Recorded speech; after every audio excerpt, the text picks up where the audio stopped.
going on, everybody? Andrew Rodgers here, the host of the Western Ontario Super Hockey League podcast. Man, it's crazy that we've been doing this for 3 years now. Oh, man. Third year, it's crazy to think that we're still doing this. But here we are yet again. Andrew Rodgers for the WOSHL Podcast, sponsored by VMF Sportswear. And we are back and we are ready for another season of WOSHL Hockey. Lots to talk about. And obviously, guys, first and foremost, I want to say this summer has been absolutely stupid for me. All right, man. Seriously. Not to get into a bunch of detail, but it's been a whirlwind and a dumpster fire. It's been everything and then some all summer long. When it comes to like the second the season ended last year when Stratford hoisted the WOSHL Super League Cup over Tillsonburg. Like after that, man, like just seemed like hockey was secondary, and it was the weirdest feeling all summer for me. Wanted to do podcasts at various times, and just it was hard to find that motivation, that energy to get it done. So apologize for the MIA, apologize for the lull, I guess, of podcast releases. But here we are at the 11th hour, right before the season starts. This evening against with the Strathroy Jets hosting the Woodstock Lakers. Yes, that's right. Woodstock Lakers. So Placerville no more, Woodstock now. The Laker name still remains. And they travel to Strathroy to open the WOSHL season year 3. That one goes at 7:30 tonight. Also tonight, newly brought over from the now defunct WOA is the Petrolia Squires, and they play their home opener and season opener game tonight. That one goes at 8:30, and it is the Petrolia Squires and the Orangeville Blitz. Yes, the Orangeville Blitz. Lots of storylines here, folks. Orangeville Blitz, Aaron Blitz no more. Now they're in Aaron Outlaws, part of the OEHL, and we have the Orangeville Blitz. So Tim Wilson captain or heading up that group out in Orangeville there. And they will play their games at the Alder Arena. So, changes all aboard, guys. Woodstock will be playing their home games at Southwood Arena in Woodstock, and Orangeville will be playing at the Alder Arena in Orangeville. But like I say, tonight, all the action gets underway.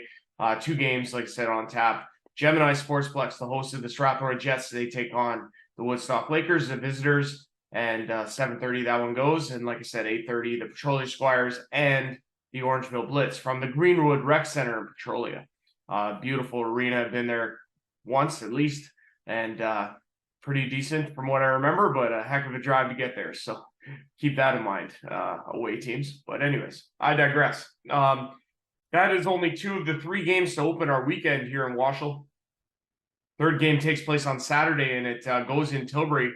Last season's Mighty Expedite standings champions with the best record in the league. They finished atop the standings, unfortunately falling to the Tillsonburg Thunder in the semifinal in a 7-game thriller that saw Tillsonburg win in Game 7.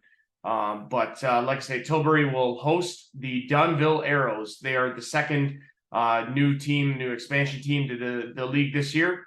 So like I say, Petrolia not really an expansion team, considering they have they're a lot like Laura and Tillsonburg when they first came into this league, previously established and looking to make some noise. But Dunnville is fresh and they are ready to go.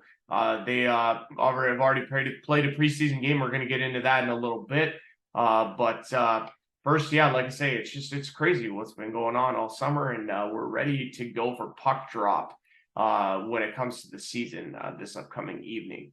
But like I say, I'm Andrew Rodgers, the host of the WOSHL Podcast, sponsored by VMF Sportswear, and I'm absolutely thrilled to be back at the helm of this, and couldn't be more excited to get things going. But yeah, guys, first thing I want to do, though, is, I didn't get a chance to do this in the summer, so I'm going to get a chance to do this now. Let's recap what went on to close the WOSHL Year 2.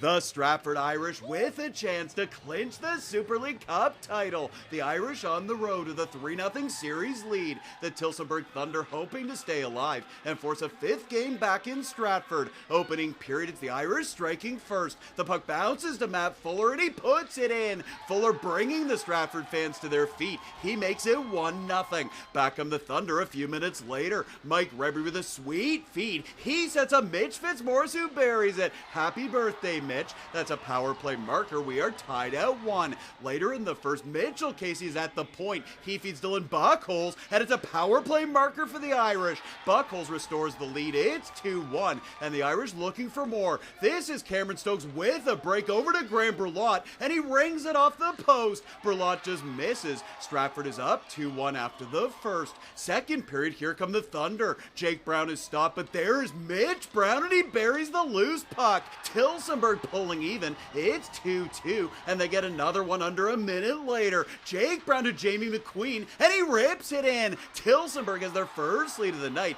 It's 3-2. Then it's a beauty goal from Maverick Petrie. He wins the battle, and Mav is money. He comes in and scores. We are tied once again. Petrie makes it 3-3. Still in the second, it's another goal from Jamie McQueen. He skates in, wires it, and scores. McQueen with a second of the night. He makes it 4-3 Tillsonburg, and they get another one before the period is over. McQueen with a drop pass for Mike Rebry, and he extends the lead. The captain giving the Thunder a 5-3 advantage after 2 periods. Let's head to the third. Cameron Stokes with a chance in front, and it bounces in. Big goal, Stokes. That's his 9th of the playoffs. Stratford is back within a goal, and they're looking for the equalizer. Riley Coombe lets it go. There is Ray Robbins, and he scores. The Irish with a third period comeback. Robbins makes it 5-5, and we need overtime. The Irish looking for the series winner.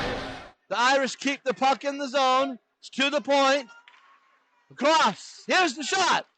Nice save. Rebound. Scores! The Irish win! The Irish win! Oh my God, did you see that? It's all over!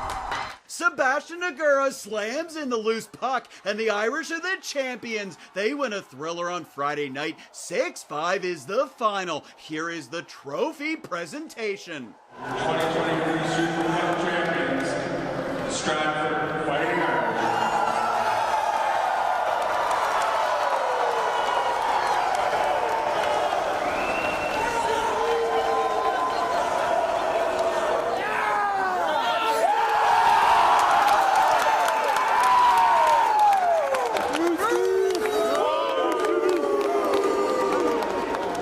A special night for Stratford and their fans. Our post-game comments begin with Sebastian Nagura, who scored the OT winner. I just knew we had to outwork them. We got it down low, the puck bounced out to Mav. I just knew I had to get in front of the net. Puck came out, rebound was sitting there in the crease, and we just outnumbered them, outbattled them. That's how we got done. How special is that moment for you? Best, all-time best hockey moment. We were down 5-3 there, then coming back huge there in the third, and then rolling this into overtime. I think just adds a little extra special to it. And just a great pass over by Coomer there. I just wanted to get a shot on net, and there was just a little monster mishmash in front of the net, so I think we buried that there. It was going to be a greasy one in overtime, and we had to get everyone to the front of the net and just jammed it in.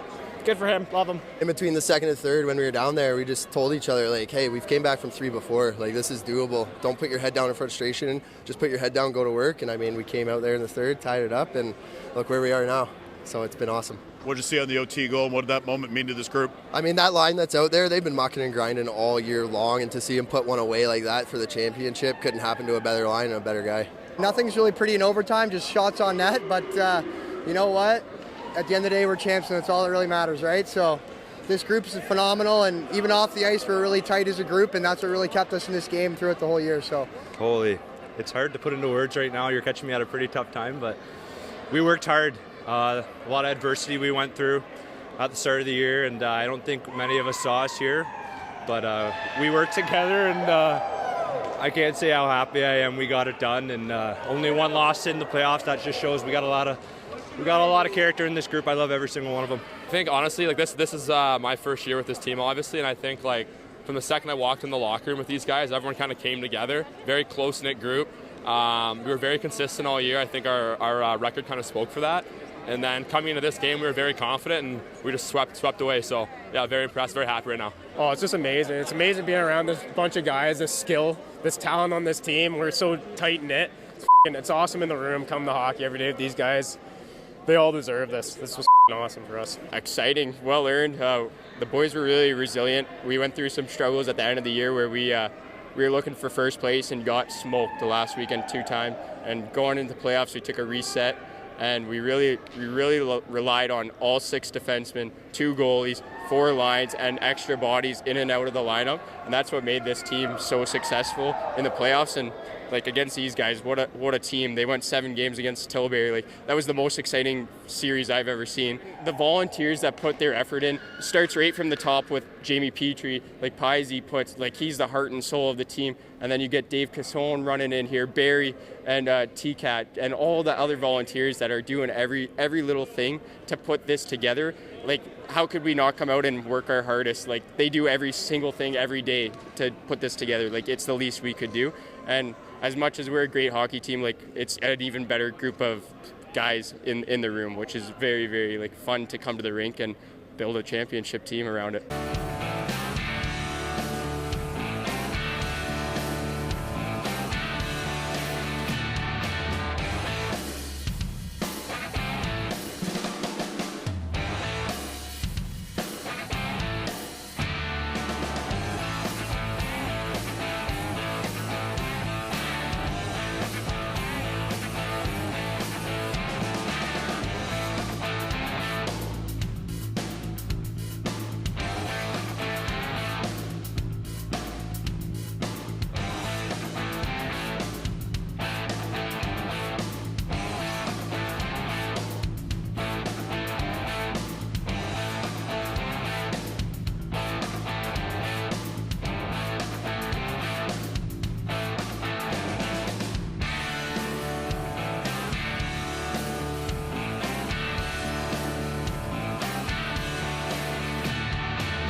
Yeah, guys, it was absolutely crazy, honestly. Like, last season from start to finish was one of the most exciting times in hockey I've had. The fact of the matter is, yeah, that series against Tillsonburg for Stratford, one of the best series that I've ever seen. And you know what? That was pretty tough to follow up what happened in Tilbury with Tillsonburg Thunder, because that 7-gamer was so intense and it was so unpredictable, and you just kind of never knew what was going to happen until it was a cinematic ending. Crazy stuff there. But it was absolute jubilation for Stratford, obviously winning the WOSHL Super League Cup last year on Tillsonburg's home ice. For a second straight season in Tillsonburg, the champions were awarded to the visitors. So, Tillsonburg's hungry this year, and we're going to get into all of that eventually here. But like I say, the capper on last year, Tilbury tops in the standings, 19-4-1, 39 points overall. They scored 147 times. Tops in goals 4 last year with the Elora Rocks. They were second, tied for second. I apologize. Tillsonburg tops in goals with 154. They finished fourth. But yeah, Stratford Fighting Irish, last year's champions. So 2 years, two different champions. Laura Roxton, the inaugural, and Stratford last year as the defending champs this year. But with two new teams, who knows, man? The way I see it, Stratford's the top dog, and to be the man, you got to beat the man, says Ric Flair. Big avid wrestling fan, so naturally that makes sense. Leading scorers from last year, obviously Dylan Denemy from the Tilbury Bluebirds, 50 points in 18 games played, 26 goals, 24 assists. He was unreal. And will somebody match that? Will somebody beat it in year 3? Who knows? But Denemy is back to take his crown back and defend it. And missed out on a few games at the end of last year because of a work commitment. But we'll see what he's got in store for year 2 for the Tilbury Bluebirds and their franchise over there. Tops in goals was Kevin Hugh from the Plattsville Lakers, now Woodstock. Hugh is back with the Woodstock Lakers and hoping to build on that. 30 goals last season in 22 games played for Kevin, and earning him the 519 Sports Online award last year, and had an incredible year, finished 4th in league scoring. Ryan Polidori is back with the Tilbury Bluebirds, and he had an outstanding year in the goaltender categories, posting a record of 17-4-1, had 3 shutouts. Was just a beast, played 22 games of the 24 that Tilbury played in last season. So, and then he carried them in the playoffs. He was just unreal. And, again, one of those things, man, the Tillsonburg Thunder, eventually ended up taking that series, but it was not on the back of Ryan Polidori. But what a hard-fought series by both teams. One team had to win, one team had to lose, and that's what it came down to. That pretty much settles it for last season. But like I said, guys, so the big news is obviously this. So Aaron Blitz, no more. Orangeville Blitz. Plattsville Lakers, no more. Woodstock Lakers. 2 new teams, Dunnville Aeros, and you got the Petrolia Squires. So big weekend ahead, 3 games to start off our weekend, our WOSHL season year 3, and we couldn't be more excited. However, there have been some games played so far this season, and I would just want to take an opportunity to recap those for you because they were some really, really good hockey games. What I want to do, guys, is start with the Delhi Flames and the Dunnville Aeros. They got things underway for the preseason action. We had it was quite a game in Delhi between the Delhi Flames and Dunnville Aeros. Dunnville actually led for most of the part of the game. As a matter of fact, they had a 3-1 lead heading into period number 3 before the Delhi Flames were just unreal in the third period, and would end up taking it to the Dunnville Aeros and defeating them in that game. I'm just going to pull this up here, and I'm just going to see if I can't get to it. Just give me 1 second. Where are we at? I think this is it here. Yeah, so like I say, guys, Delhi Flames, 6 different goal scorers in the hockey game as well. Luke Sinclair, Peyton Van Boekel, Zach Pudsey, Quinn Van Boekel, Shane Donnelly, and Adam Lanning scoring for the Delhi Flames. Over on the Dunnville Aeros side, Landon Miner with a couple goals there, and Steve Albanese with the other goal for the Aeros in their first action in the WOSHL, albeit preseason. Delhi Flames, that's got to be huge for them, considering how they finished the season last year. It was not this season that anybody in the Delhi franchise would have hoped for, but they are looking to turn the corner, and they start a week from Saturday when they host the Alvinston Killer Bees in their season opener for the Delhi Flames, as mentioned. From there, we go to we had the Alvinston Killer Bees and the Strathroy Jets. That game was a 4-3 score for the I'm all flustered. I apologize, guys. Alvinston defeating the Strathroy Jets 4-3. Alvinston actually down in this game 3-2 at one point, and coming back in the third period to win it. For the Alvinston Killer Bees, 4 different goal scorers: Owen McGowan, Rylan Bowers, Michael Elliston, and Ethan Lemeru scoring the game winner, number 67 for the Bees. In that one, for the Strathroy Jets, goal scorers Mike Mandarelli, Kobe Ferreira, and Carl Stapleton scoring for the Jets at the Gemini Sportsplex. In that one, for the preseason game between the Killer Bees and the Strathroy Jets. From there, we had the final preseason game, which came last Saturday. Took place in Tillsonburg between the Thunder and the Killer Bees. This one was a wild game that had 6 goals combined in the third period alone. Tillsonburg was up by a score of 8-4 at one point, 8-3 at one point, and Alvinston would score 3 to make it close, but ultimately Tillsonburg would get the victory. For the Thunder, Gus Ford with the hat trick. He had 3, Spencer Hutchinson with 2, Andrew Tapsell, Jack Gee, and Brandon Cueto with singles for the Thunder in the victory. For the Killer Bees, 6 different goal scorers there: Channing George, Ethan Lamoureux, Xander Wright, Josh Jameson, Matt Stevens, and Jacob Chandler scoring for the Killer Bees in that one. But quite a few games there for the in the exhibition schedule, and great to see all across the board.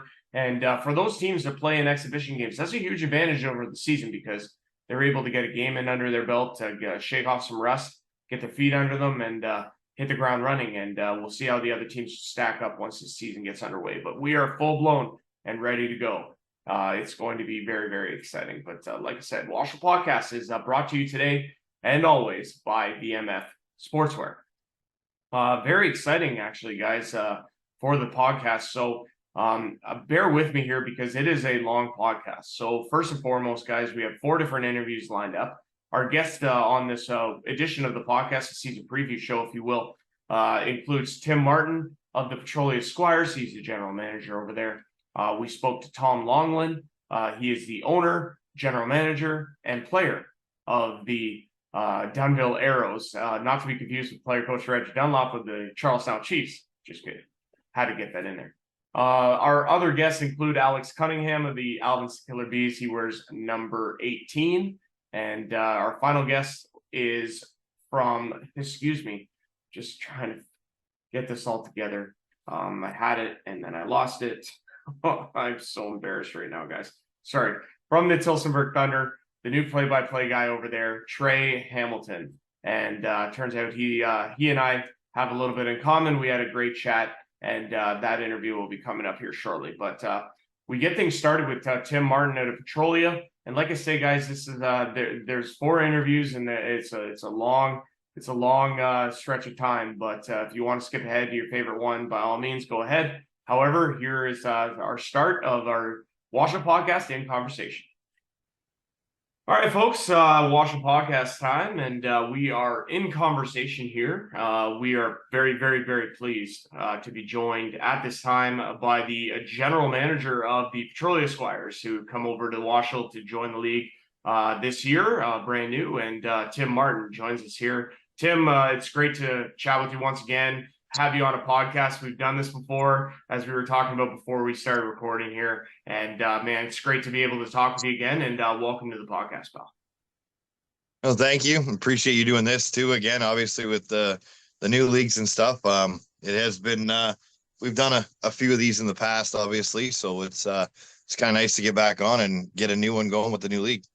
Man, like I say, it's just so cool the familiarity, obviously, with you guys in Petrolia and my history with AA and seeing you guys come here. You're the 3rd AA team to come here following Tillsonburg and Elora. Obviously, lots of familiarity with them. We'll get into that eventually here. But the first question I got for you, Tim, is just kind of how this all came together. Like, I know this was something we talked about in the beginning, that maybe Petrolia would eventually come. It didn't come to fruition, but here you are, year 3 and ready to go. How did this all come about? A lot of it, we've been watching the league, obviously, since the get-go. And as an organization of, 55 plus years, it was whether the jumping leagues was going to be a good thing at the time. So we kind of watched it. And I mean, in this past season, the amount of travel that we had in the WOA was just, it got to the point where, something had to change. And, you know, our closest road game in the WO was 2.5 hours.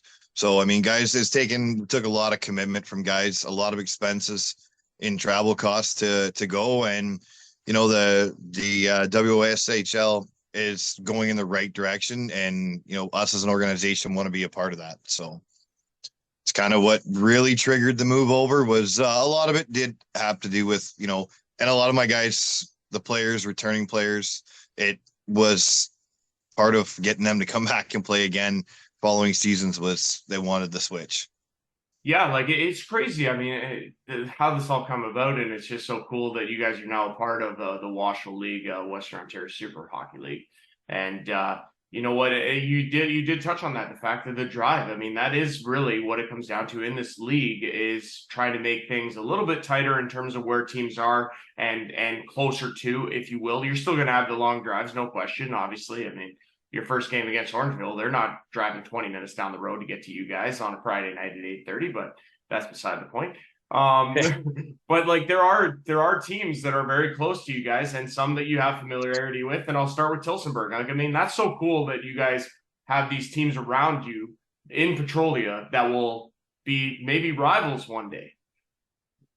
Yeah, and I mean, like Tillsonburg, there's always been the old rival. We've played against them back well before my time, you know, in the league, actually before the WAA. You know, Tillsonburg, we were there with them, and then the jump with them, you know, into the WAA. So there's always been that little bit of a rival, you know, with Tillsonburg that's, you know, kept things kind of going. And we look forward to, you know, that coming back again these in the future seasons as well. Yeah, like I say, I mean, you know, you guys played 4 times this year, so I don't think you guys will have any shortage of, you know, renewed hostility if there is any lingering, which I'd imagine there will be because people don't forget. Let's talk about your returning guys, because you guys have announced a ton of returning players.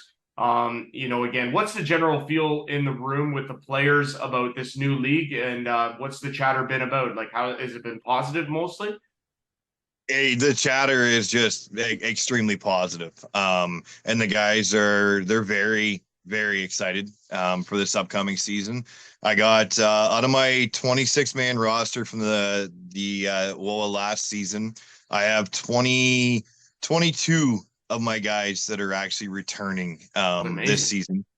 So it's and they're, like I said, they're very excited to get the ball rolling, especially Friday night at home. Yeah, so Friday night, you open up this season at home at the Greenwood Rec Center in Petrolia. I'm a big fan of that building. I've only been there once, but it was so much fun. It's a cool looking building, a barn, and definitely a drive. But you guys open against the Orangeville Blitz, formerly the Aaron Blitz, who we'll see for the first time as well this season. And like you say, so yeah, you know, a lot of returning guys. Let's start in net. Brandon Campbell returns, number 35, 10-year vet. Been there, done that, seen it all. How cool is it to have him back in the fold and to know that he's Mr. Reliable back there for you guys? That's a big thing for us, you know, having Soupy between the pipes. You know, the guys look forward to it. You know, they know they can count on him. Strong guy, durable goaltender back there. You know, he's going to make saves that he's got no business making. And he's just a great guy all around in the dressing room as well. Yeah, which is huge. And he's such a good guy, like you say. So, I mean, that's obviously, it's a good when a guy's a good hockey player on the ice and even better guy off the ice. I mean, that's just a great person all around. In terms of your skaters, I mean, yeah, you got Steve Farlow and Ryan Fraser. Those guys, staples for you guys. You know, I know Steve, I think he's been around for a long time. When it comes to these returning players, familiarity is going to be huge for you guys. And I think you guys will have to lean on that at least to start the season. I think that's going to be a huge advantage. Yeah, that's one thing that we've kind of had some chats about. And it is the fact that, you know, a lot of my guys, they've played together, you know, for the last couple of seasons. And, you know, even some of them coming back, you know, I mean, Mox played back with us last year, but, you know, those guys, as we call them, you know, between Mox and Farlow, the Twin Towers back on defense, that, you know, it just adds that extra credit there when, you know, those guys know each other and they're all familiar with one another. Well, absolutely. I mean, that's so huge. And obviously up front, you're led by the return of Captain Jesse Ferguson. That's a big returning man for you guys, no question about it. What have you noticed from him and watching him play on off the ice in terms of his leadership abilities? Like, how impressed are you with him, and what do you expect from him this year, leading a team into a season in a new league?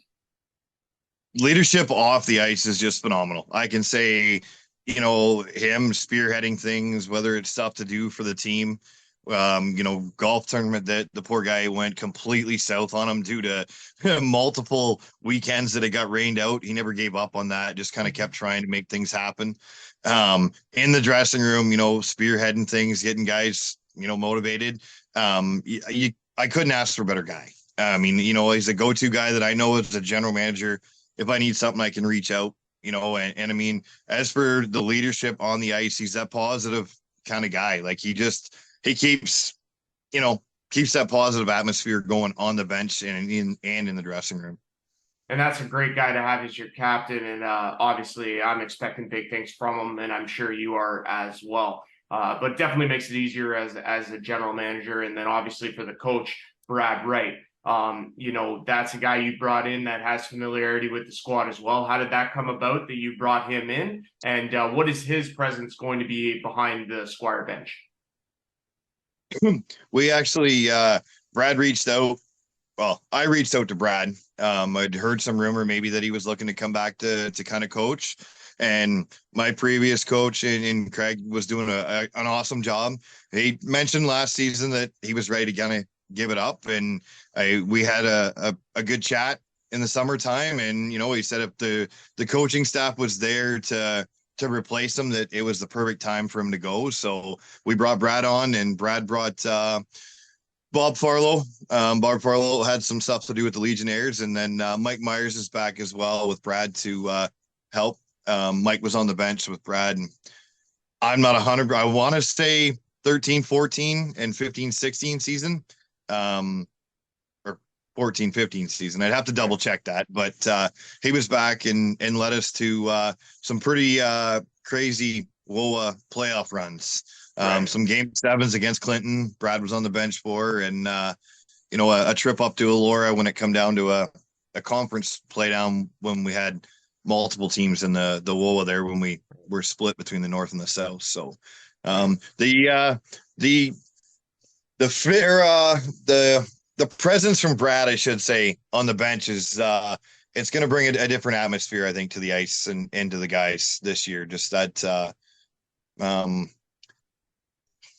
don't even know how to word the proper wording on it, but I mean, I've had a couple guys actually ask me in the tryouts in the last couple of skates we've had in Petrolia, like, what did we ever do to you due to the amount of skating that they've been doing in the last little while? Right.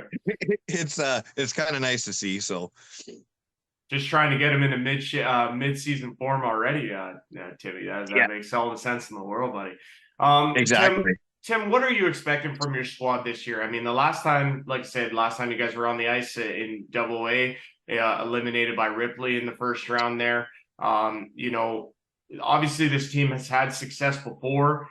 There's no doubt that they can achieve success again. In terms of, like, how do you feel you guys stack up in this new league? I'm not gonna be overconfident and say, we're just gonna come to this league and walk all over, because I really don't think we're going to.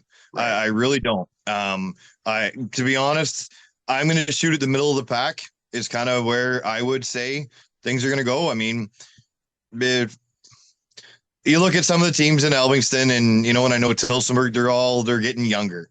And, I'm not saying that we're full of young guys, and I'm not saying we're full of older guys either. I mean, we got a lot of experienced guys, but I would personally say about the middle of the pack is where, kind of I'm seeing things with a hope of being a little bit higher. Yeah, no, absolutely. And I'm really excited to see what you guys do, because I think there's a ton of potential there. And, if you guys can gel as quickly as your familiarity would expect, then I think you guys are going to do some damage. And obviously, I think part of it is you guys are going to have to play well at home as well, because, teams are going to travel to all the way to Petrolia, and it's going to be a long drive for them. So hopefully you guys can take advantage on the home ice. the Greenwood Rec Center, like, whoa, man, what an arena that is. And obviously, yeah, like it's got to be huge for you guys. Do you have any ideas sort of how the community feels about you guys in this WOSHL League? Like, has there been any chatter that way? There's been a few or a little bit of chatter around it, and a lot of teams are kind of excited. The fact, I mean, Alvinston has really done I'll give them that. They've done a phenomenal job of promoting the league, promoting their team in Lambton County. So, I mean, a lot of that I get, the feedback I kind of get is, oh, you're in the same league as Alvinston. You're in the same league as Alvinston. Yeah. You know, and so it's a lot of positive atmosphere, you know, around and a lot of, you know, it's no different than, I guess, I look at it like a Petrolia Moortown or Petrolia Sarnia matchup back in junior B days.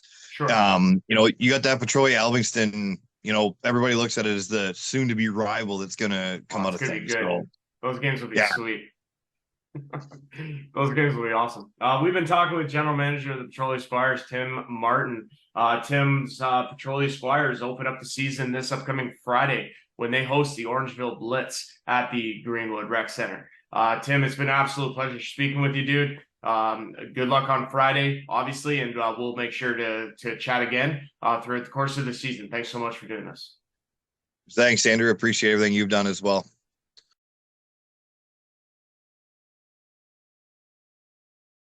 All right, folks, WOSHL Podcast. We are in conversation here, and we are so pleased at this point to be joined by, well, future friend of the show, Trey Hamilton of the Tillsonburg Thunder. He is their new play-by-play man, and he couldn't be more excited to take over that role. We'll get into that in a little bit, but Trey, it's great to have you on here. Hopefully one of many future visits to the WOSHL Podcast, but great to have you on here, and thanks a lot for doing this.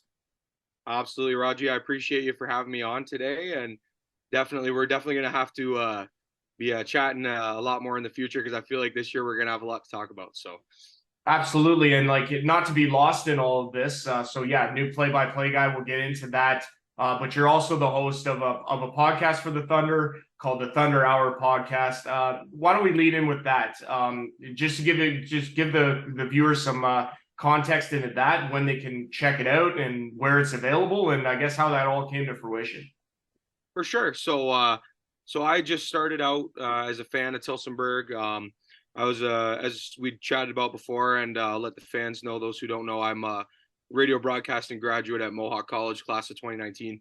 So I've always had interest in sports radio. That's kind of been my number one thing. So being a fan of the team, I wanted to be able to see if I could get more involved, and be able to, you know, just join the behind closed doors type of thing, and be able to kind of give some insight to those who aren't aware of the league and those who are already fans of the league, to be able to kind of share my perspectives and things like that. So the podcast was kind of the first thought.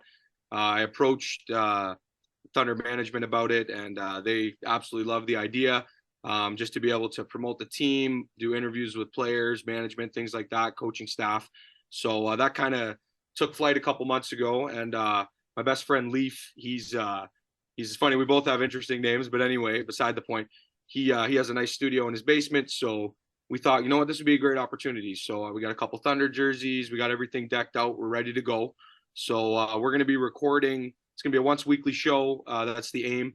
We're going to be recording Thursdays, Fridays. It should be released either Friday afternoon or Saturday morning, depending on if the Thunder play on Friday or just a Saturday. So you're going to be able to find it on YouTube. The channel is going to just be Thunder Hour Pod, I believe. I'll double check on that, and I'll tweet it out on our Twitter. We also have our X handle. That's also under Thunder Hour Pod. So, but yeah, that's where you'll be able to find it. Also, just for podcast sake, just for audio's sake, it's going to be on Apple Podcast and Spotify as well, under the same name, just Thunder Hour Podcast or Thunder Hour. We're still in the process of creating it, all the handles and things like that. You know the thing, how it is with so many different angles where you got to release it. So, but yeah, that's the podcast side of things. So excellent. And so play-by-play guy. I mean, that's huge, obviously. And you know what? Not little shoes to fill either, with Gavin Michaels transitioning to yourself. How excited are you? And I guess if you could shed some insight as to what your hope is this season under the play-by-play role. Okay, so I kind of got started right out of college with Cable 14. I our producer Garth Brooks in Hamilton with Cable 14 got me involved right away with doing just sideline reporting for the Hurricanes and things like that. So I kind of had my mind set on doing something along these lines. I just didn't know it would be back in my hometown with the hockey team in Tillsonburg. So, but yeah, obviously, as you said, filling the shoes of Gavin, it's huge. He's a great commentator. He's a great man as well. He's great to be around. He's always got a smile on his face, and he brings a lot of passion, a lot of energy. So I'm hoping to match that, but also bring my own perspective and my own energy and my own voice to it. But he's definitely huge inspiration for me to be able to take this role. And he personally came and asked me as well if I'd be able to fill that spot. So that meant a lot to me as well, that he was looking out and was hoping that I would be able to do that. And he reached out to me, and he's actually going to be there with me October 7th. That's going to be the Thunder home opener against Petrolia, 7:30. I can't wait for that one. And he's going to be there with me. We're going to be doing the call together. So that's going to be an awesome opportunity to be able to kind of send him off and also kind of welcome me in with the guy who had done it before. So I'm really looking forward to that. And just for me, perspective wise and what I hope to do, I just really hope that we can keep the ball rolling with the league. And I want to see other young guys and even older guys that have done this for years come up and step up, and guys like yourself, and we'll just be able to show passion through doing play-by-play and, hopefully collab with each other. If you're in Tillsonburg for a weekend and you want to come on and do a call with me, I'd love to do stuff like that because we're just really excited for the opportunity this league is presenting, and I believe the direction it's going in. I think guys like ourselves are going to really be able to push that in the right direction. I think we're going to see really good things in the future. So. Well, at the end of the day, Trey, it's all about trying to improve year on year. And, again, you learn as you go. You're going to make mistakes. You're not going to be perfect all the time, but you just try your best at the end of the day to put out a great presentation and a great event. Essentially, that's what this league is all about. And they've done a wonderful job to this point in the past 2 seasons, and the results speak for themselves. Let's talk about results. Last year, Tillsonburg losing on home ice for the 2nd straight year to the champions. First year, Laura Rocks, last year, Stratford. What I guess if you could summarize what your thoughts were on last year's team and what you noticed, and I guess maybe lead into what you're hoping for this year's squad. For sure. That was tough. I think every fan of the Western Ontario Super Hockey League knows all about the series that happened just before for us and how exciting that was. And to go into the championship riding that high of the reverse sweep against Tilbury, who were, you yourself know, they were the best team in the league last year. They were unbelievable, right? They had great goaltending. They were fast. They were physical. They were a great team. And to be able to do what we did to them and then go into the championship with that, riding that high, it was a great feeling to get there in the first place. But, ultimately, obviously, the result was not what we were hoping for as fans. And now as a kind of member of the team, it was difficult to watch. But at the same time, outside of the first game, it was a tight series. It was close. It was very competitive. The physicality was great. Guys weren't pushing over the limits. It was what you would expect from a championship, right? And it's unfortunate it ended in 4 games. But at the same time, the better team won. Shout out to Mr. Petrie over there. He put together a great team last year, and I know he's doing it again this year. Yeah. But also a big shout out to Mr. Bill Ryan, because I think he also put a great team together last year, and I think he's made improvements. So to lead into that second half of the question, I think Bill said it best when we had a private conversation just one-on-one. He said, you know what, I think it's championship or bust for me, and that's the way he always sees it, obviously, as the general manager of an organization. But I think he firmly does believe that this year, the signings we've made and the returning players that are going to be coming back, the changes to the coaching staff, I think that they're going to mesh well. Hopefully, there's only one way to find out. That's to watch them play. Yeah. But I do hopefully my own personal prediction, and I'll be talking about on our podcast as well. I think I'm going with a rematch of last year's championship. I see Stratford and Tillsonburg meeting again. I think it's inevitable. I personally do. So you heard it here first. Heard it here first. That's a little early, right. But hey, it's all good, man. No such thing as too early for predictions. Please, they do them 6 months in advance. Come on now. Exactly. Let's talk about the lone preseason game that Tillsonburg and Alvinston played last weekend. Tillsonburg coming out 8-6. The final score there, Gus Ford with the hat trick, Spencer Hutchinson with a couple singles from Tapsel, Jack Gee, and Brandon Cueto What did you see from the preseason game against Alvinston? Crazy third period. Obviously, two teams combined for 6 goals. Alvinston with a late push that gives you guys some scares there, but you come away ultimately with the victory. What'd you like? I really like the way that overall the game flowed for a preseason game, because sometimes you're in exhibition, you don't know what to expect. Guys are fighting hard for spots, so maybe guys are pushing it too hard. Not at all. I felt like from Tillsonburg's side of things, I felt like there were obviously some areas for improvement, but I mean it's a preseason roster, so sure. But I think the guys that I saw that I knew were coming in, like you said, Quoto himself coming in from the Eastern League, excellent hockey player right away, caught my eye. He's all over the place, making a difference, and they just signed Hutchison as well. Mm-hmm. And he's again another guy that right away that was what I was happy to see was, you see the names on these lists of guys that might get signed and guys that tryouts. You never know until you get into an actual game situation. So I think it was a great opportunity to watch and see for yourself as a fan and as an analyst and right. a host of the podcast, to be able to see what these guys are actually going to bring to the table. Yeah. And it was great to see Quoto do his thing. And like I said, Hutchison, and obviously Gus Ford is a heck of a hockey. He's one of Tillsonburg's best hockey players. So, I have a feling he'll probably be playing down south. But if he does decide to maybe come back home, I definitely wouldn't have any obligation to that. I think that would be awesome. Any opposition to that, sorry, but so skilled. From my perspective, I think it was really well done from both teams. Yeah. They kept everything clean. It was no frustration. Like sometimes you just don't know with a preseason game, but sure. I liked what I saw from goaltending from Tillsonburg as well, from Matt Sagrot, who's officially signed now as well.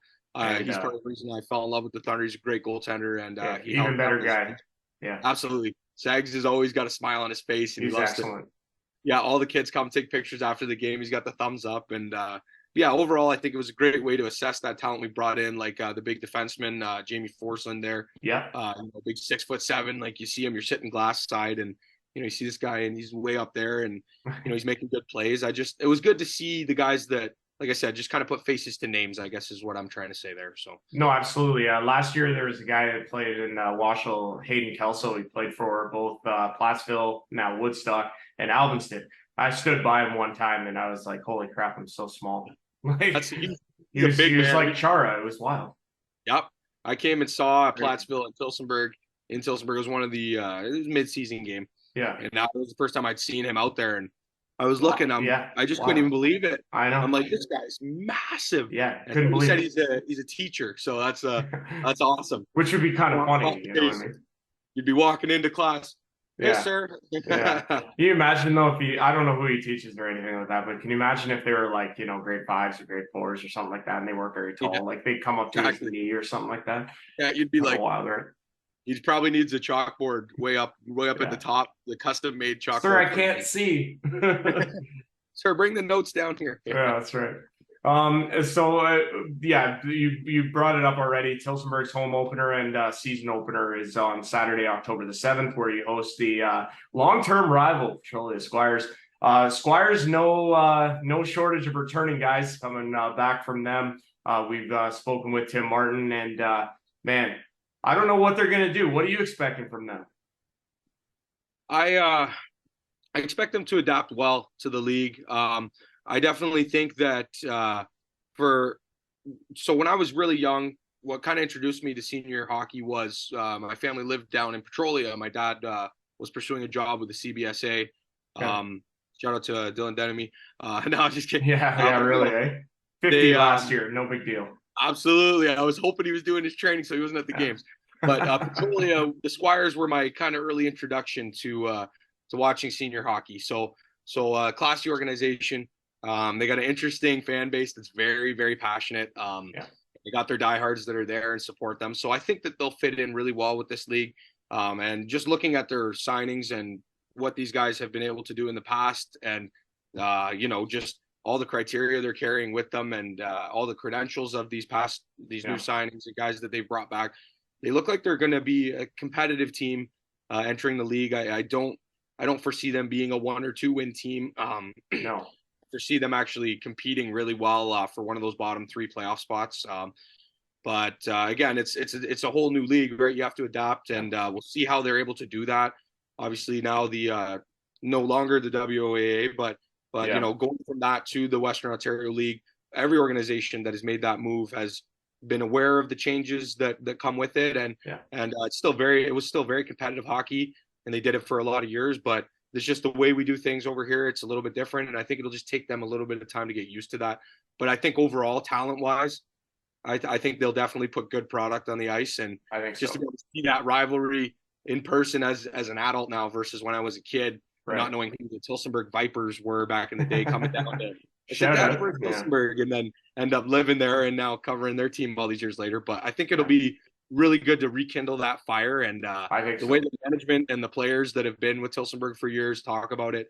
It's I think it's going to be a great show, and if you're in the Tillsonburg area, even if you're a fan of Woodstock or a fan of Stratford, one of these teams that's not playing that day or whoever it is, come down and check it out. Tillsonburg Memorial Coliseum Arena. Sorry, I think it's going to be a show. So no, it's going to be fun.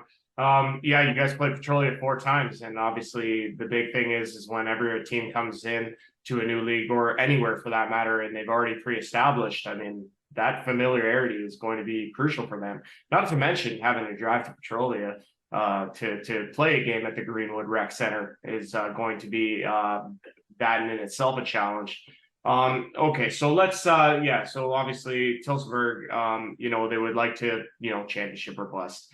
I guess what are you expecting from the first few from the Thunder? And again, how excited are you for the season? Like, this is going to be awesome. Absolutely. Coming off of last year, it was a long summer. I have to admit, just waiting around and, you know, having conversations with my dad, who's a big fan, and other people within the organization, you know, just building up that expectation, that hype in your head. And now that it's all here, it's really surreal. I can't wait. I know first month, so we're opening up at home, and then we go on a little road trip. So we have the 14th in Woodstock, if I'm correct.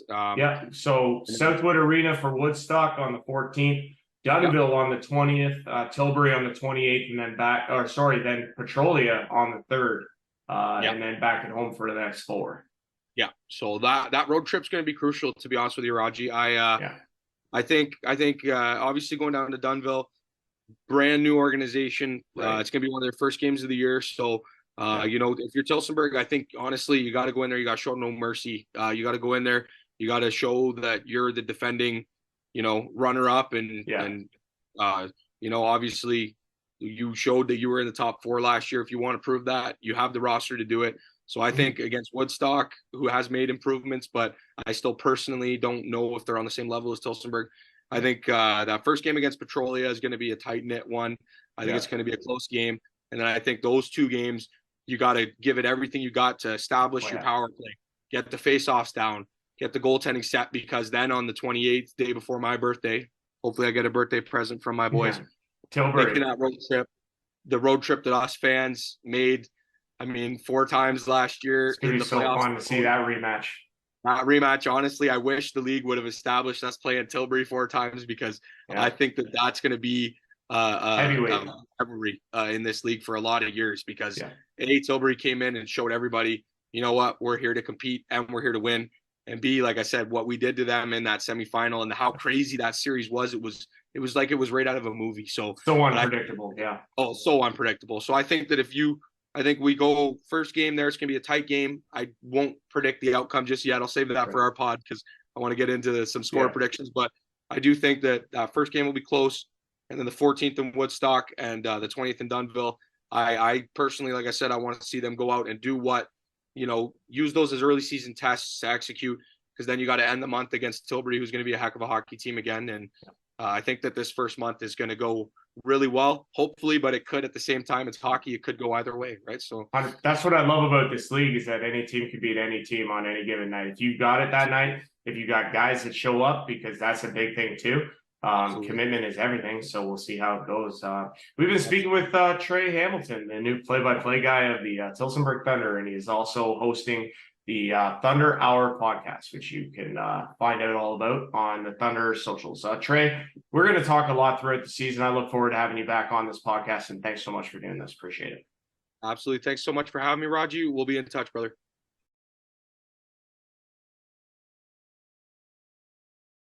All right, folks, WOSHL Podcast. We are in conversation here and very pleased at this point to be joined by, let's see here, we got 3 titles, GM, owner, and player, Tom Longland of the Dunnville Aeros. Tom, it's great to have you on here. Welcome to the podcast, and thanks a lot for coming on and doing this. Yeah, thanks for having me. Tom, again, we were going to talk about this before, and I feel like no time better than the present. You had a lot of involvement, I would say, in bringing Dunnville to WOSHL. Kind of take us through that and what that process was like and your involvement in it.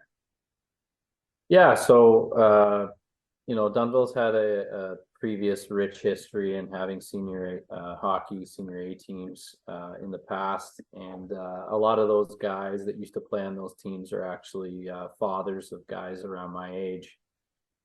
So we've been missing that type of hockey in Dunnville for quite some time. My brothers and I, we played up in the other senior A rival league in the past and learned kind of the ropes of what it's like firsthand.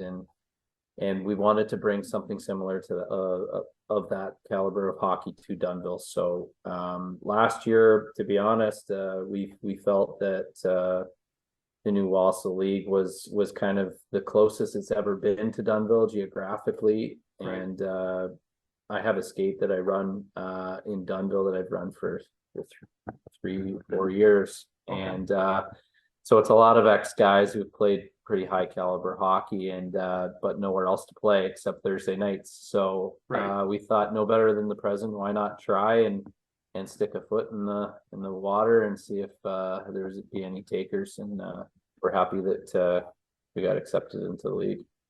Right on, and I'd like to say we're happy to have you, and the jerseys look fantastic, as I was saying before, which is really exciting. And obviously, yeah, you guys open your season against the Tilbury Bluebirds on Saturday.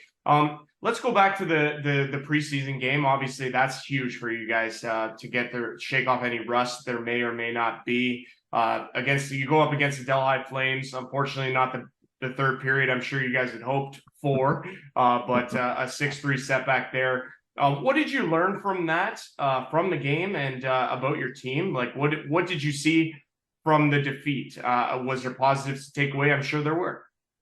Yeah, there was a lot of positives for us to take out of that game. I think that the first period was a lot of guys just getting their feet wet and getting used to getting hit again. Delhi's a very physical team, as I'm sure you know, and we found out pretty quickly.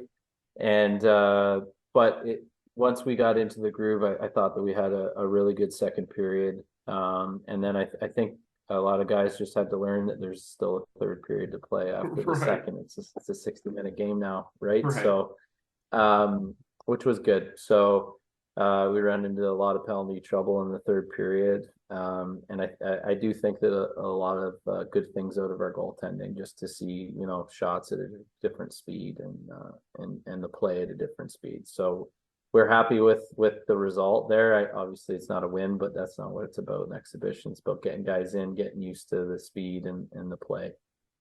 Yeah, absolutely. I agree with that. And obviously the fact that you were able to play a preseason game at all gives you a little bit of an advantage, knowing that you've already got a game action under you. And, again, there's probably lots of good things that you see, and you got to hope that, turn over to your opening game against Tilbury. What is your knowledge of this league prior to joining? Like, did you follow very much? Like, do you know a lot about your opponents? Like, where's that stand? Yeah, I mean, I wouldn't say that I know a ton. I do know guys that play in the league from playing with them at different levels. I do know from playing in the Western Ontario Athletic Association. I have played against Aurora and Tillsonburg before, so I do know them. And now Petrolia. Previous, yes, and now Petrolia. So, I mean, I have a lot of familiarity, I would say. I don't think that a lot of the guys on our team will have a lot of familiarity, so it's really up to me to kind of pass that knowledge along. Sure. But there's also some other guys too who I know, especially in the western side of this league, who have played university hockey, Windsor area, and Right. And my brother played at that level and played with those guys too. So it helps with us learning a little bit about who's playing, and then we can kind of gauge on where we're at and where we're coming into the league at. So. No, absolutely. And, again, maybe you could speak to this a little bit too. What's the general excitement been? I mean, joining a new league, that can be kind of scary maybe, but you know what? You got to hit the ground running, and no better way to do it than against a team that put up the most or the best win record last year and highest point total. So, I mean, what's your expectation, I guess, on Saturday? And then I guess overall for the season, what are you expecting from your group? Yeah, I mean, the expectation on Saturday, to be honest, is I think it's just optimism and being optimistic. I don't think that we have a set goal or any set outcome that we're looking for on Saturday. I think it's more or less we need to hit the ground running and get that first period out of the way, that first shift out of the way, and then guys will hit that comfort level and keep moving forward, right? So yeah. That's what we're looking for on Saturday. But in terms of the excitement and for the guys on the team, I haven't seen these guys this excited before. We're a very local team, right? Which is important for our center and our community. So the excitement for these guys to be able to play with guys they haven't been able to play with before, or some that they have played before and now they're going to be playing competitively again with is quite large. And then the community outreach and support has been second to none. I don't think that we could have even expected how much community support that we've had for the teams thus far, and really you mentioned our jerseys before. Our jerseys will show how much community support there's been. Very yeah. You were saying that they rival most KHL teams, which is kind of wild. If anybody knows, they have jersey sponsors and the sponsors all over the place, especially on the helmets, which is pretty wild. So in the Delhi game, you had Landon Minor score a couple of goals there, and then one from Steve Albanese. I think I got that right. So are you what do you think of Landon's game, and do you expect big things from him this year? Yeah, I mean, so Landon, I've never actually played with him before, only watched him play. He's a speedy forward. He's got some skill to him, a little bit of grit if he need be. He'll be a big part of our forward group moving forward. So we expect a lot out of him coming this year.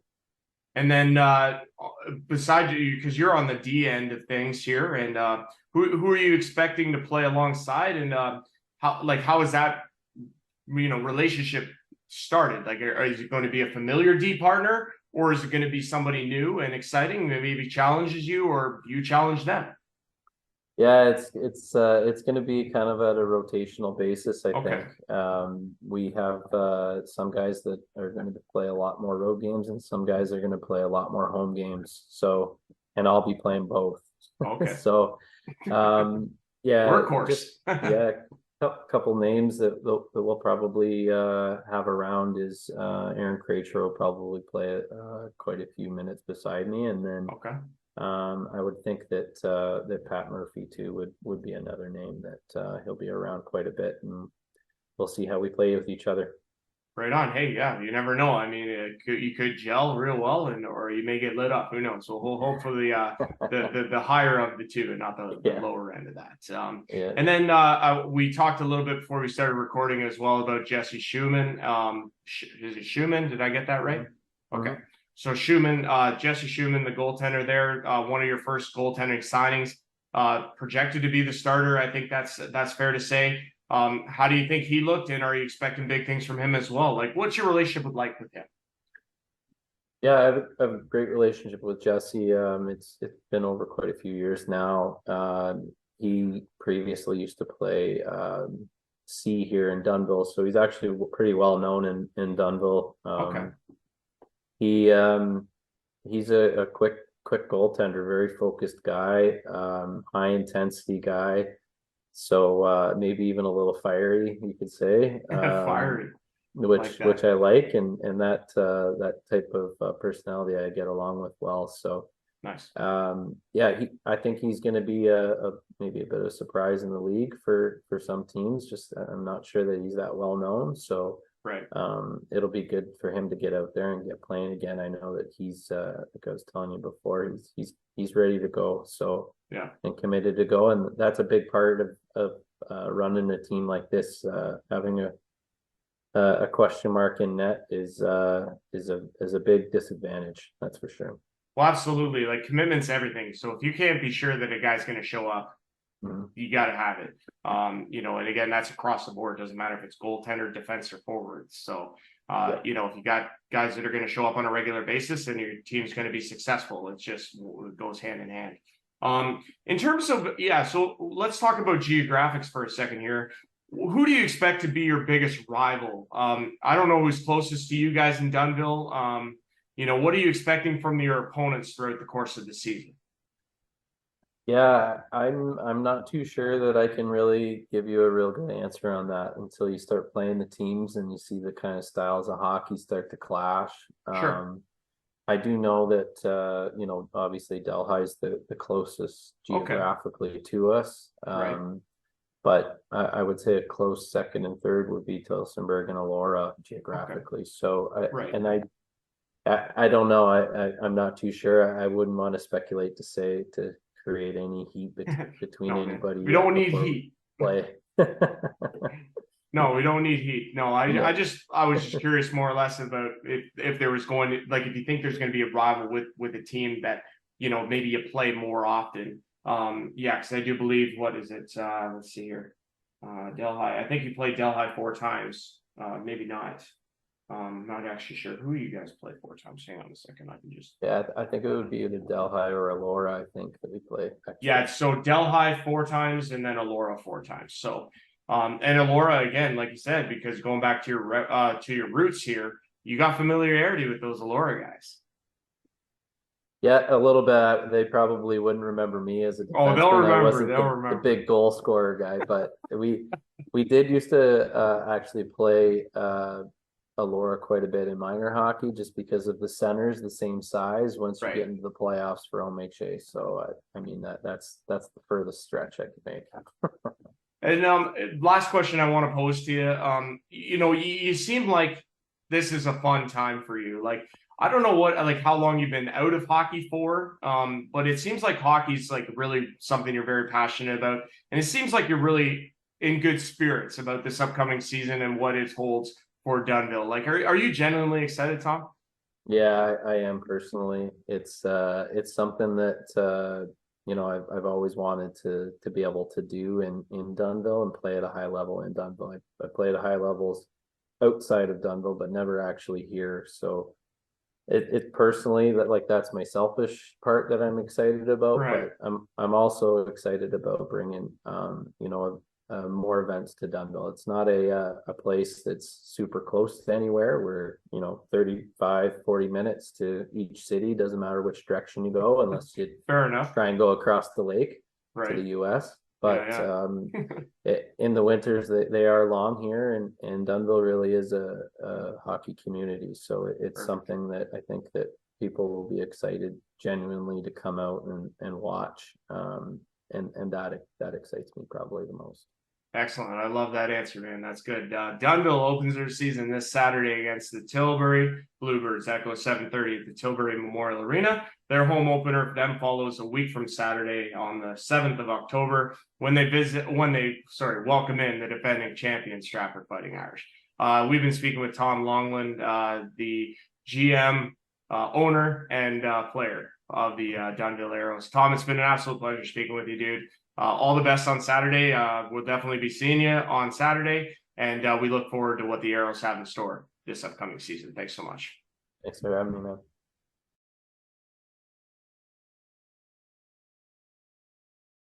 All right, folks, here on the WOSHL Podcast, we are in conversation, and we are very pleased to be joined at this time by a member of the Alvinston Killer Bees. Alex Cunningham joins me.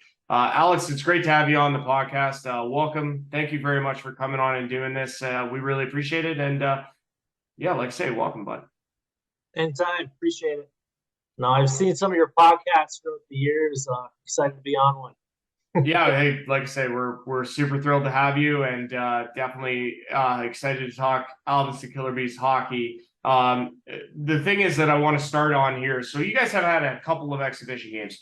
That's so huge when it comes to coming into a season, because you got 2 games that you're able to get, the better prepared than most other teams who haven't played a game yet with hitting and all that other stuff.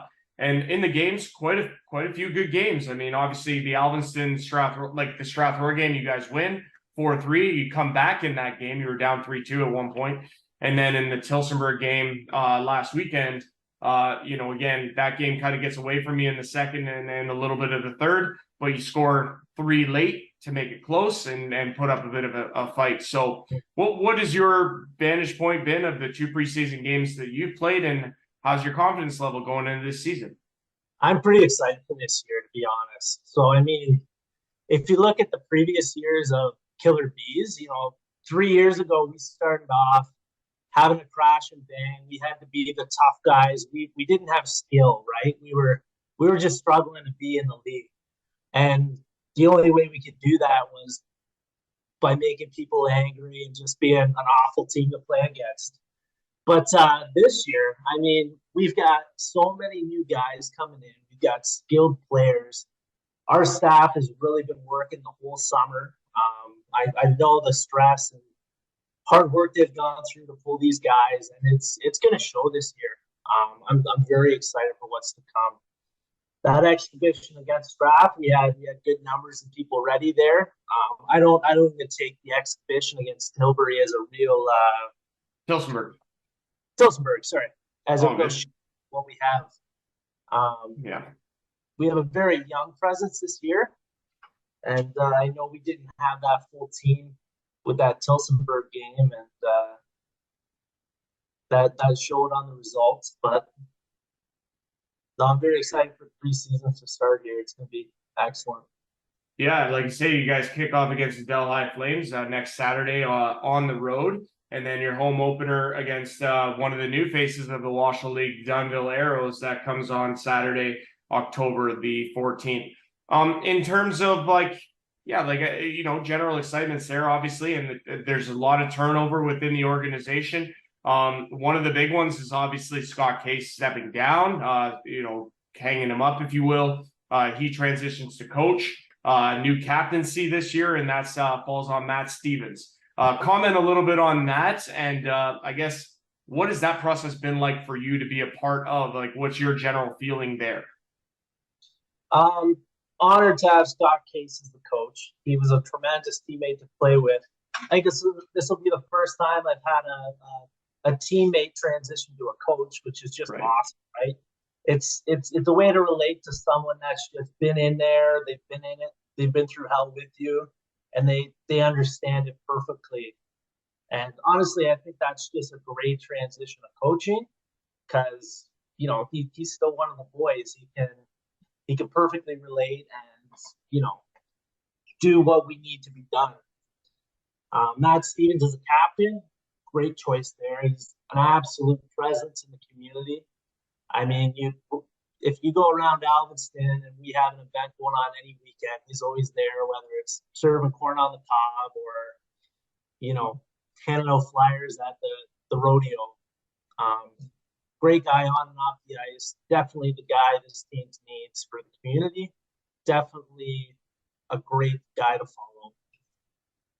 Excellent. Yeah, no, I'm excited to see what he does, and obviously, yeah, great choice. Like you say, I echo that statement 100%. In terms of your team's makeup, like I say, a lot of turnover there because there's a lot of new faces. Obviously, you've got some familiar faces as well, no question about it.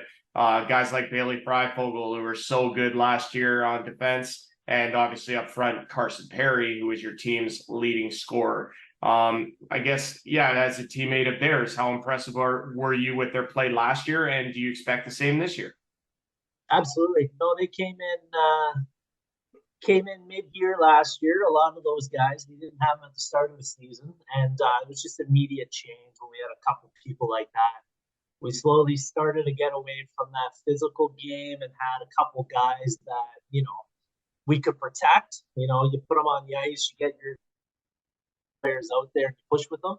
Right. But they made an immediate difference. Like I still remember when Freifogel and Perry came, and they just unreal. Yeah. No, I agree with you. Never, right? I don't have the hands for it. Fair enough. No, Carson's one of the most skilled players I've seen, and obviously Bailey's a huge presence on defense. He'd be, a top 10 defender, in this league, no question about it. I'd put him top 2 on any team. He's just that good. The other thing is that I was really impressed with last year, and ever since he's really played like in this league with Alvinston, is Nolan DeConing. And again, he's just what a goaltender. He's so good, and he makes the easy saves look so easy. And I wonder, as a player in front of him, like it's got to be a sense of confidence with him being in between the pipes. Absolutely. I mean, Deco used to play with my brother for the Maroons. Okay. Immediately after he stopped playing there, he came to play with the Bees. So it was an awesome transition. We had him and Cameron Welch move over at the same time. Right. Deco is the most focused goalie I think I've ever seen, right? Like, he's a quiet guy to begin with, but if it's a game day before a game, he doesn't want to talk to anyone. He wants to go through his routine. He sits there. He's completely focused and zoned in. And honestly, he's the most consistent goalie I've ever had. Every game that DeConing shows up, it's his full effort every time. He doesn't have games or days off where he just wasn't on it. I mean, it's really helpful as a team to be able to throw a goalie in there and just completely have faith that he's showing up to play his game. Right? Doesn't matter what team he's playing. No, I agree with you. I mean, last year in the Elora series, I had the privilege of coming down and calling a game, and the handful of unbelievable 10-bell saves he must have made in that game that I called, it was just spectacular. And even a couple times I come down to Alvinston to do games there, same thing. Like, it's just so impressive to watch him play, to play goal and watch him take over a game in between the net. Like, it's just so impressive. In terms of are there new guys that you've seen in these preseason games that have kind of blown your mind a little bit? Like, I know there's some good, strong talent, and you talk to anybody at the head of Alvinston, Brett Case being one of them, he's just gleaming. Every time it seems like I have a conversation with him, like all I see is like his big grin with every message he sends me, because he's excited about the season. What are your who excites you from these new faces that you've seen? It's hard to tell right off the bat. I mean, we've got guys that have a great history behind them. You look at their record, and it's just like, these guys have played in the places you've always wanted to play. So it's really hard to relate that to on-ice performance. This is a different league too, right? So it's going to be interesting to see how those guys all come together and play. But just looking at the stats, I mean, it's pretty exciting. And I definitely think those players will show up as well. Oh, yeah, I would agree. I would agree with that. And again, I think the other thing about it too is what I noticed last year is that every game that was played at the BAICC complex in Alvinston was electric. I mean, I think that's probably one of the best home arenas in all of this league, to be honest. And I was just so impressed with the show that was put on, because it makes it a tough place to play if you're a road team. I mean, that's got to be pretty exciting as a player. Yeah. I mean, especially just for where we are. Like, it's such a little community compared to most of the other teams, and we put 2-3 times the amount of people in the stands, right? It's truly an incredible community presence, and we live off it, right? The guys love it, right? I mean, to go at this age to a senior A hockey game and have 300, maybe 400 people in the stands sometimes, like that's pretty cool, right? I know junior B players that don't get that type of crowd, right? So it's pretty awesome that the support from the community, and we try to give back to that every chance we get. I think our team's very, very active in the community. We're always there helping, and it definitely shows right? They know about us and they're coming. Yeah. No, I agree with you. Like I've always said this, like you guys have been one of my favorite teams to watch because I'm just so intrigued as to what you guys are going to do and how you guys are going to come out in any given game. Doesn't matter. I just always like to keep a tab on you guys to see how you're doing. And I believe you played better than the records you've had. So I think you'll definitely make some noise if those wins in the win column keep piling up. I think there's just definite potential there. For yourself, Alex, like, I mean, what is it about this game that keeps you coming back? I mean, obviously, I mean, you know, hockey's great in all of itself, but is there something specific about it that you just love that keeps you coming back? Like it's a no-brainer if they ask you? With this team, yes. So it's, I mean, we're all getting old. We're starting to get busy with other aspects in life, right? Sure, of course. I'm working in Holly, Michigan now, so I'm driving, 2 hours for practices on Wednesday. Crazy, man. It can get up to 5 hours away if we're going to Aurora on the weekend, right? Doing that on Sunday night. I think we did that last year, actually, and I could get a little bit fun. But honestly, it's like I wouldn't play for any other team in the league. Yeah. I definitely wouldn't be fully committed. But it's, I don't know if I'll say that. It's hard to say that. I think I get what you're saying.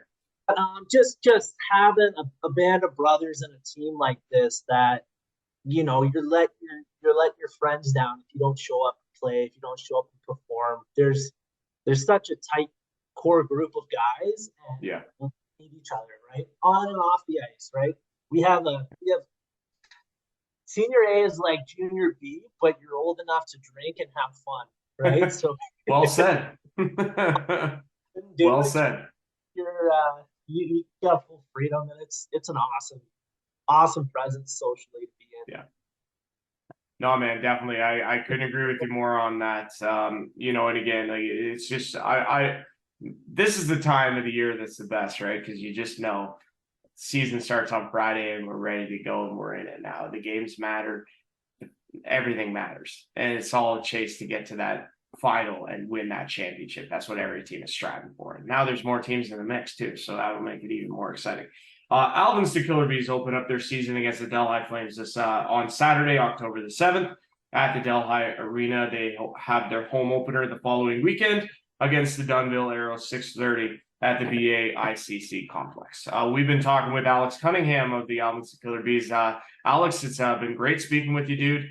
Best of luck throughout the course of the season, and I know we'll talk again. And like I said, all the best to you and the team's success, and we'll catch up. Thanks so much for doing this. Awesome. Appreciate it. So yeah, guys, first of all, I want to thank Tim. I want to thank Tom Longland. I want to thank Trey Hamilton and Alex Cunningham for joining me on the WOSHL Podcast season opening show. Puck drop goes tonight, guys. And if you need a reminder on the schedule here, we got Woodstock Lakers at the Strathroy Jets. That one goes at the Gemini Sportsplex 7:30 tonight. And also tonight at 8:30 at the Greenwood Rec Center in Petrolia, you got the Orangeville Blitz and the Petrolia Squires going at it. On Saturday, the last game of the first week of the regular season, first weekend, Dunnville Aeros travel to Tilbury to take on the Bluebirds. That one goes at 7:30, Tilbury Memorial Arena. And that kicks off WOSHL Year 3. Guys, I think you've heard from me enough. I'm also shaking off the rust too, considering this first podcast I've put together in quite some time. So thanks for bearing with me. Appreciate that. It's going to be a great year, and I'm really happy to be a part of it. Lots of great things in store, and make sure to follow along on all the socials and the WOSHL Podcast Facebook page, and check us out on YouTube, and that's where you'll get all the podcast episodes, and make sure to like and subscribe. I'm Andrew Rodgers, the host, and we'll see you guys next week. Take care. All the best. Stay safe.